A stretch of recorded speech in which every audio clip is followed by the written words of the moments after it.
Vale. Aquí está el video que te dije que iba a reaccionar. Porque, bueno, para que reaccionemos juntos a estos 50 cosas que probablemente nos perdimos en Sekiro.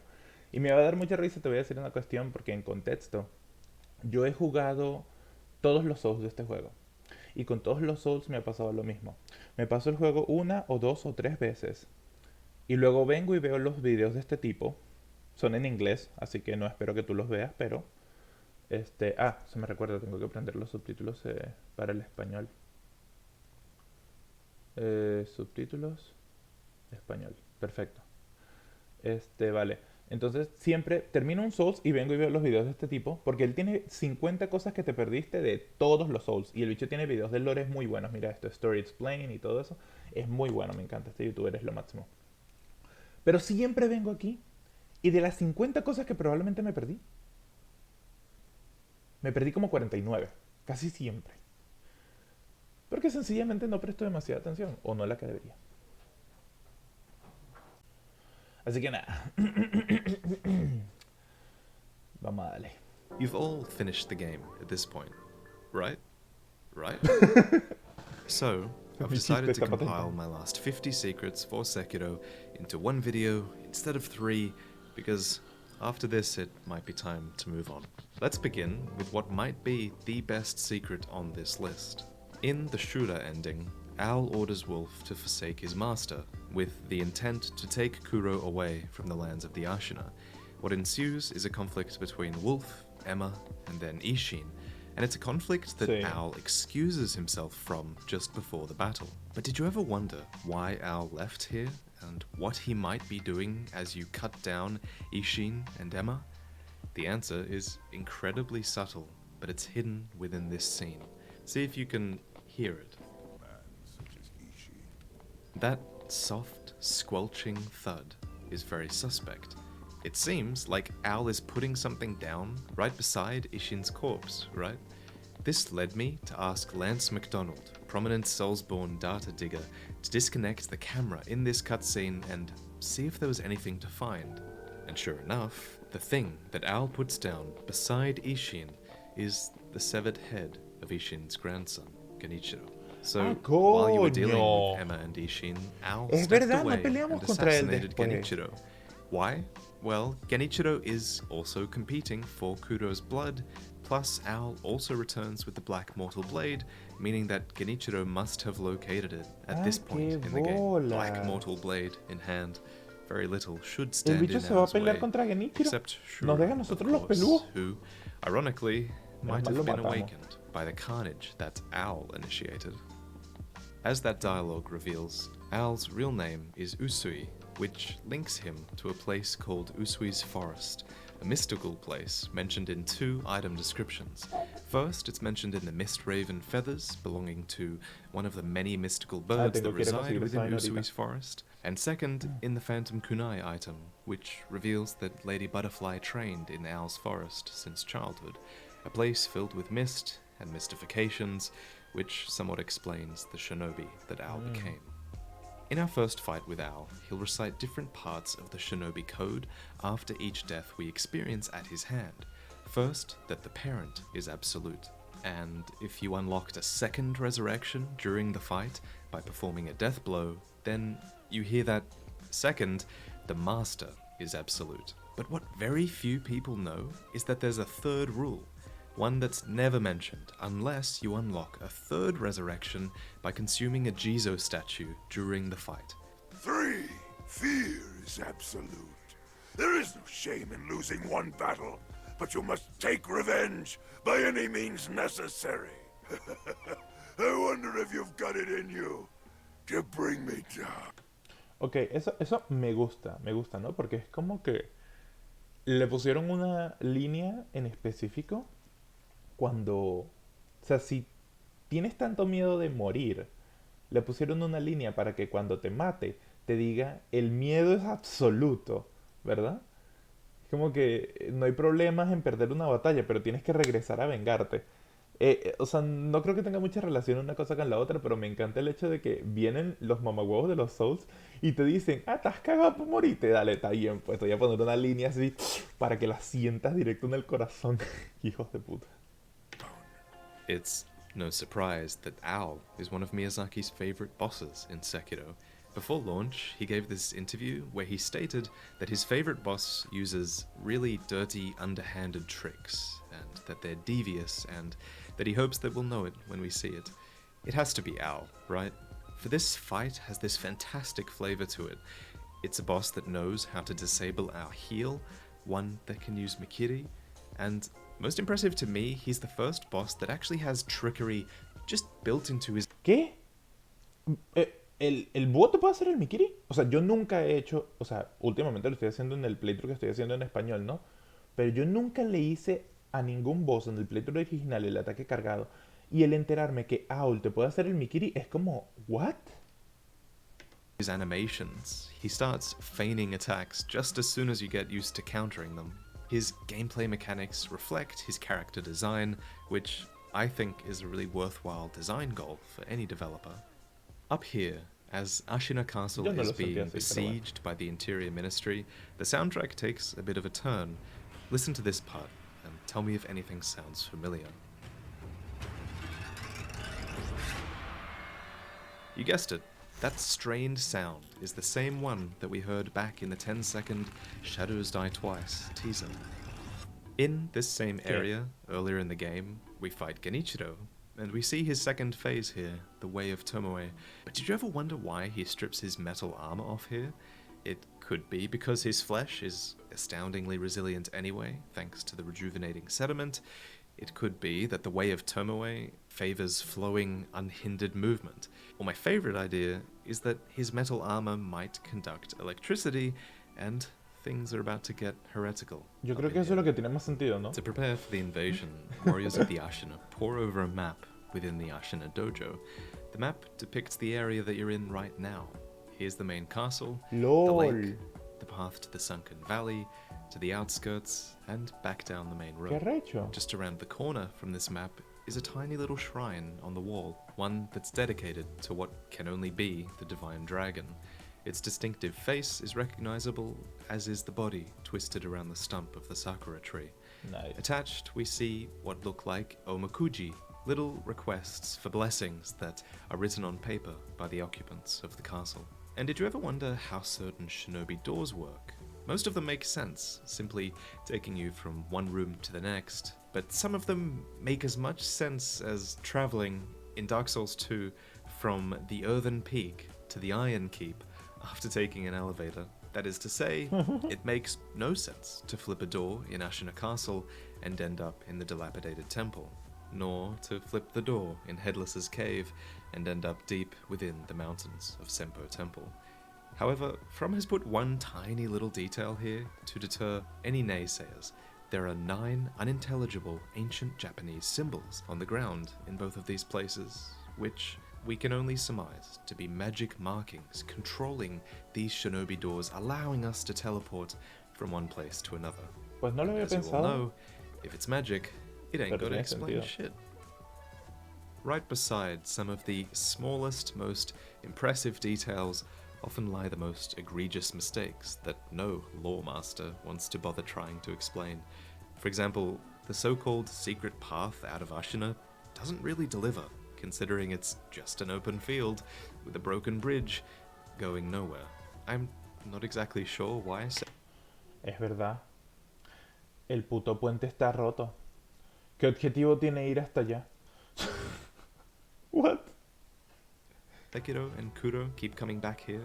However, in this very same area, we also see some of the best hidden details that this game has to offer. In our Oh, first fight with Genichiro, Wolf is fighting after having experienced a complete defeat, having only recently lost his will to live. Thus, he's completely out of practice, and his skills here are really rusty, and it's shown visually in this cutscene actually. Look at how Sekiro actually fumbles for his sword before he pulls it out. ¡Qué Compare that arrecho! ¡Qué arrecho! No me había percatado. Es verdad. Esos detalles son brutales. to the Sekiro who fights at the end of the game. Look how smoothly he Oof. pulls out his sword and prepares for combat. Sí, Not sí, only sí. that, but this wisp of grass here actually represents Kuro, who has just fallen to the ground behind him. It's something that Sekiro doesn't even notice. That's how focused he is on the looming fight with Genichiro.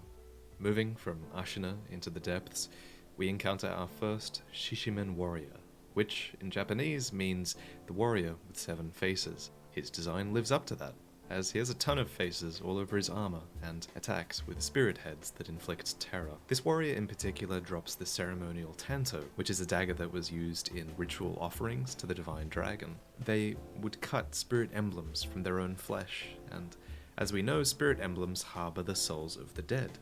Considering this warrior harbors many lost souls himself, it's an item and a task that really suits this warrior. Curiously, their armor also features reared-up centipedes on the shoulder guards. Centipedes are representative of the depraved immortality of the Fountainhead Waters, so it does make some sense that these warriors who once made blood offerings to those waters would seek to adorn their armor with their likeness.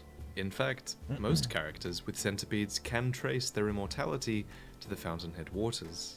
Take the Guardian Ape, for example, who, in addition to lurking in a location where the Fountainhead Waters pool deeply, also soothes its severed head wound in a small waterfall overflowing with these. Ah. O sea, supongo que por esto. Y yo pensaba que era que quería ir a la aldea Mibu por algo, pero no es la aldea Mibu, está sencillamente como que buscando un rastro de esta agua. Aunque no tiene mucho sentido si te pones a pensar lo que si igual uno lo deja muerto en donde hay un lago de esa agua. Porque no se queda ahí.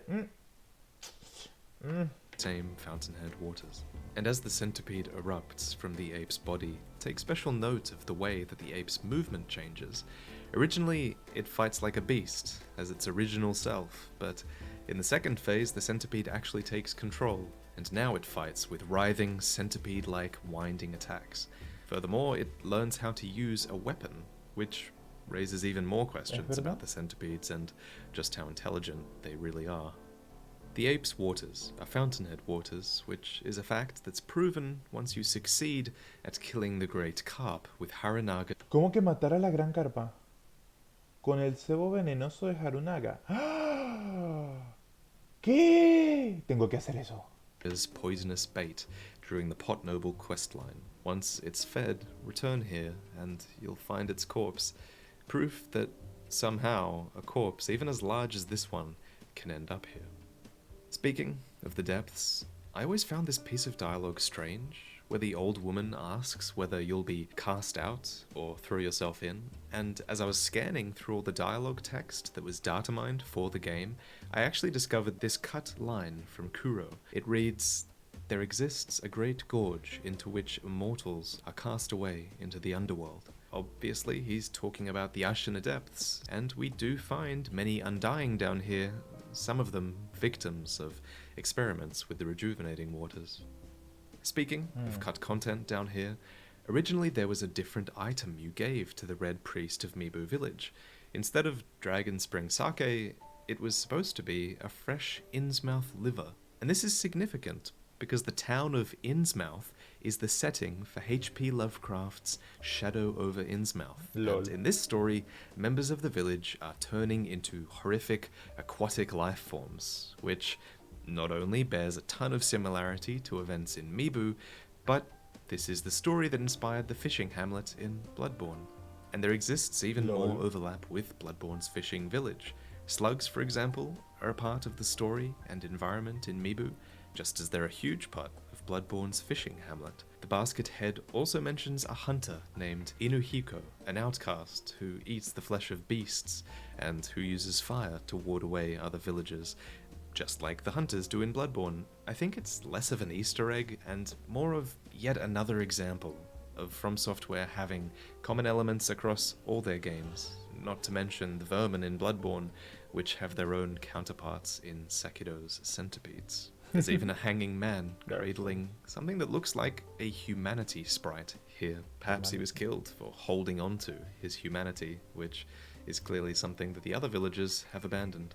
One thing that we never really got to the bottom of was why Mibu Lake is filled with the upturned bodies of the villagers.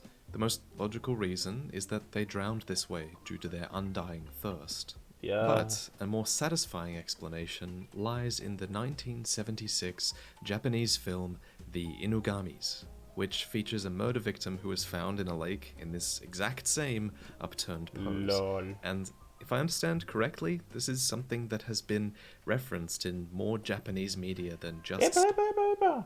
¡Epa, epa! ¿Ese es Lobo? ¿Con la armadura de los Matsumoto y esa vaina? ¿Yo puedo conseguir eso? Yo necesito eso.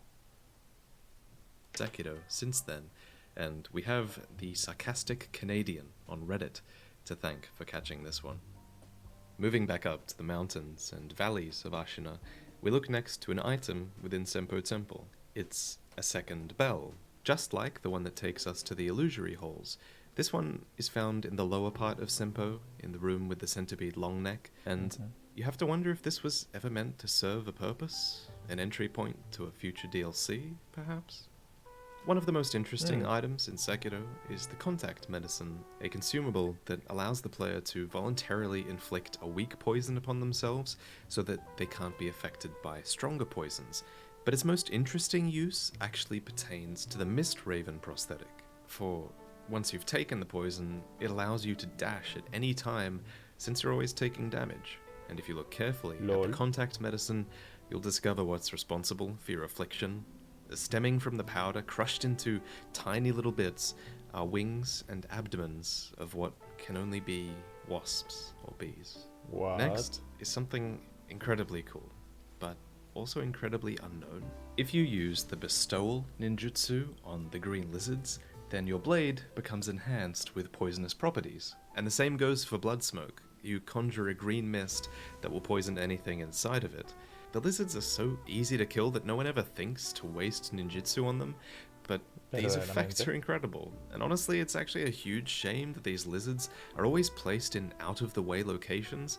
Imagine if they were placed within boss fights, for example, and you could actually poison bosses by taking out a lizard at a key moment. I feel like this ninjutsu could actually give you an edge in those fights. The same principle applies to the white lizards, of course, though the effect is way harder to figure out. After a ton of experimenting, I realized that bestowal actually imbues your blade with a lifesteal effect, and that the blood smoke can be used to conjure a health regenerating cloud. But you'll never need to heal if you never take damage, and there's no way to take no damage more stylish than the Senpo kick into High Monk. It actually deals a really fantastic amount of posture damage if you use it as an anti-sweep attack, because it also gets the bonus for jumping onto an enemy as well. Just don't use it when your enemies are equipped with projectiles, as you'll take extra damage and get smacked out of the air. Of course, this principle applies to your enemies as well. Every time they're in the air, make sure you throw a shuriken, or you can even throw ceramic shards to knock enemies out of the air. This might be one of the most underrated items in the whole game. Speaking of anti-air death blows, a surprising amount of enemies are susceptible to them. There's the twin blade enemies, the Okami, but most useful is actually against the Shishiman warrior. You may not have realized that you can use this here though, because it only becomes possible to do if you have Divine Confetti active on your weapon. Confetti is also an item that's generally underrated, especially in the late game and New Game Plus, where you can purchase an infinite supply after getting the dragon's tally board from the corrupted monk. Yes. It's the best item to spend your sen on at that point, because Divine Confetti actually increases your weapon damage against all enemies, not just apparitions. This item allows you to connect with apparition-type enemies because the paper is created using water from the fountainhead, and it's blessed by the gods. And this got me thinking, well then how come you can damage the headless underwater without the confetti then? One answer might be that since they're underwater, in the same divine waters that created the divine confetti, they might naturally be vulnerable to it as a result. O sencillamente nuestra espada está absorbiendo el agua y está imbuida en la vaina divina sin que nosotros lo sepamos. También. También. Moving on down into the valley, you encounter this league of snipers who can take you out at an insane distance. And what I love in this Ah, sí, area esos is hijos de just the puta. attention to detail. Even with the whipping winds, these snipers are still able to hit you, and the reason is these. These, I think, are called wind socks, which allow you to LOL. tell which direction wind is blowing and how fast, all at a glance. This is an invaluable tool for the snipers of the Sunken Valley. And damn, those snipers sound pretty OP, right? Well, what if I told you that you could recruit one of them for your own? I found ¿Cómo? this idea on YouTube, and it's pretty genius. You just use Puppeteer on the Ah, Snake vale, Eyes vale, right vale. outside the Guardian Ape fog gate, and you can actually bring her in with you as ranged support during this difficult 2v2 fight. Just make sure you reapply the effect throughout the fight, and the fight against the two apes actually ends up being much more fair.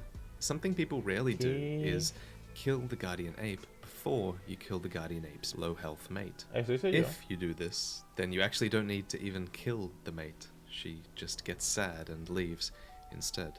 This next Lol. theory was put forward by a Japanese blogger. There's a translated link in the description. It puts forward that years ago, Ashina might have been hit by a meteorite made of adamantite, which would explain the precious metal scraps that Ashina is known for, as well as this deep lake that's right in the middle of the fountainhead.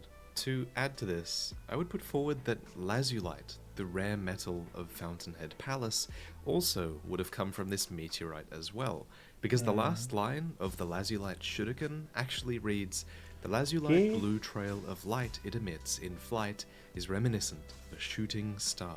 This meteor would explain Coño, a ahora few quiero mejorar things. todas mis It would herramientas ninja por explain esta why the clase de metals of vainas. the Ashina are so special that they attracted the attention of the gods. It would explain the supernatural powers of the divine waters, and, perhaps most importantly, it would explain why the Mibu breathing technique was required to meet the divine dragon. The path to the palace is underwater, after all, but it can't have always been this way.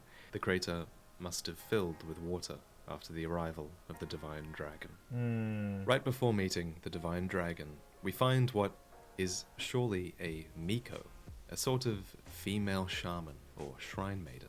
And if my research is correct, then their role was one of spirit possession and cleansing, and she may have even served as a means of communication with the divine, allowing the dragon to possess and speak through her. You can make a very strong case for both Wow. mortal blades originating from the divine realm. The open gate, or black mortal blade, has a description that asks the user to make offerings to the dragon's blood, and the gracious gift of tears, or red mortal blade, was surely intended for use on the divine dragon. Hold on. ¿Tú me estás diciendo que en algún punto en el juego yo puedo tomar la decisión si quiero usar la espada mortal negra o la espada mortal roja? ¿Es eso posible? ¿What? Y si es posible, ¿cómo? Maldita sea, hay tantas vainas que quiero hacer en este juego. And because it gets its tears, though it's impossible to know why it was created. If you look at the box it comes from, actually, you can even see the same crest commonly found in Fountainhead Palace. Furthermore, the red mortal blade was taken and hidden by the Sempo High Priest, the man who founded Sempo Temple, meaning that the man himself surely once travelled to this palace. Lol. A fact that makes sense when you look at the similarity in architecture between these two places. That's what I love about From Software's games. Their world building is just so consistent. Estoy de acuerdo. It's beyond compare. Es divino. While es divino. exploring the Fountainhead, it's easy to become enfeebled, likely leading to a quick death, as you Sí. can't even resurrect in this state. Qué arrechera However, esa you vaina. can still fight back, barely, and if you manage to inflict a death blow upon an opponent, you actually undergo a unique kill animation in your weakened state. While recording this death blow, I managed to get a closer look at one of the crests on the palace noble scarves. It's a picture of the vermilion bird, something that's mentioned a couple more times in-game. Nearby is the Vermilion Bridge, where you fight the corrupted monk, and it's also emblazoned upon Suzaku's lotus umbrella, which protects you from flame. But what exactly is the Vermilion Bird? Well, put simply, it's basically the eastern version of the phoenix. It's a red pheasant that is perpetually covered Okay, in eso era flame, bastante a obvio. mythological spirit creature of the Chinese constellations. Another cultural reference nearby is the mask that's worn by the corrupted monk. Specifically, this is actually called a Hanya mask, something that's used to represent a jealous female demon in Japanese no theater. It has a wonderful design because when you look at it straight on, it's meant to look frightening and angry, but when you look at it from an above angle, the face is sorrowful, and it's a design that's intended to convey the complexities of human emotion. Another cultural reference is the Great Carp, which could pertain to the Chinese legend of the Dragon's Gate. As the story goes, many carp swim upstream in the river's current, but very few are brave enough to make that final leap over the waterfall to the Dragon's Gate. If a carp successfully makes the jump, it can transform into a powerful dragon. And considering the divine dragon is actually called the Ningyo dragon in cut content, and the word Ningyo describes a sort of carp, we can put stock in this legend as it relates to the divine dragon. And speaking of the carp, did you know that it's possible to make it friendly? If you feed him Koremori's truly precious bait, then he'll no longer attack you in the underwater stealth section. Another beast in the Fountainhead Palace is the Sakura Bull, roaming at the back of the area. Okay. Since this isn't actually a boss fight like the other bull fight, you can use the firecracker from stealth here, which scares the bull to death, literally. While all this is going on below, I also want to point out that the Okami on the rooftops are just chilling and enjoying their sake. Anyway, back to the bull. Scaring it completely breaks the bull's posture, something that can never happen to you as long as you deflect the attack. Sure, your posture bar can fill, even when you deflect perfectly. Some attacks are just too powerful. But as long as you deflect them, nothing will ever actually break your posture meter, a fact that is particularly important in New Game Plus. And that's something I've never actually mentioned on the channel. New Game Plus brings with it the option to give back Kuro's charm, an item that he slips onto your person at the start of the game. Without it, you actually take about 30% chip damage whenever you block against attacks. So playing in this way requires you to deflect perfectly if you want to get by. Another item you might have taken for granted is the Hidden Tooth, or the Bite Down drug, both of which grant you death. However, it's not a regular sort of death. Usually, when you die, your resurrections are afflicted by a black strike-through, which prevents you from resurrecting for a time. However, if you commit Sudoku with this item, you actually get no such black strike, meaning that a player who accepts their death with a little bit of foresight can actually squeeze out more resurrections, especially if you have extra resurrections granted by the Sakura droplet that drops from Lady Butterfly. Speaking of death, it was originally planned that NPCs with Dragon Rot could die, a mechanic that, thankfully, never made it into the game. This was discovered, again, by Lance McDonald, whose video on the topic you can find in the description, and he talks about how there used to be an item called Dragon Rot Pellets, which you could create via Emma by trading in some of your resurrective power. Giving these pellets to a sick NPC would heal them, but just imagine how tedious this would have been compared to the cure-all item we have in the Dragon's Blood droplet. Another great asset to the community is named Illusory Wall, who always discovers really neat things about these games. Long ago, he discovered that if you spam buttons while you're grabbed, you'll take significantly less damage. One more mechanic that did make it into the game, but that not many know about, is a method by which you increase your stealth when you fall from a high place.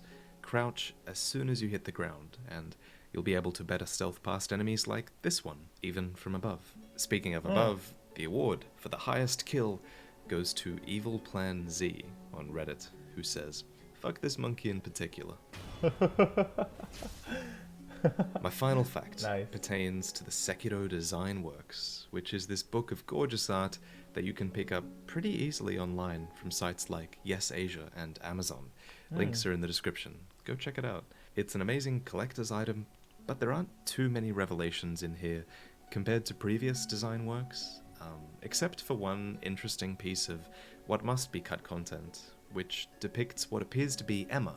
Her eyes are bound, and her hair is graying in the same manner that ours, Kuro, and the Okamis are. Thank you, as always, for watching. Back in March, ¿Eso fue when todo? Sekiro released, I first promoted No. Demon Vati Vidya, my first piece of merch, Sí. and you guys really liked it. Verga, So esa ropa se ve now, as brutal. we wind down Sekiro content, Ojalá lo hubiera I'm tenido. doing a limited edition Bueno, sunset version where ese fue el Vati is video. equipped with a Fue katana. bastante You interesante, can te only diré. purchase this in the next 48 Sí. hours, and from then Hay muchas on, cosas que you'll me be quedé como que, the only what the ones fuck. who own it. So, if you Bueno, like the content I nada. make, and more A jugar Sekiro.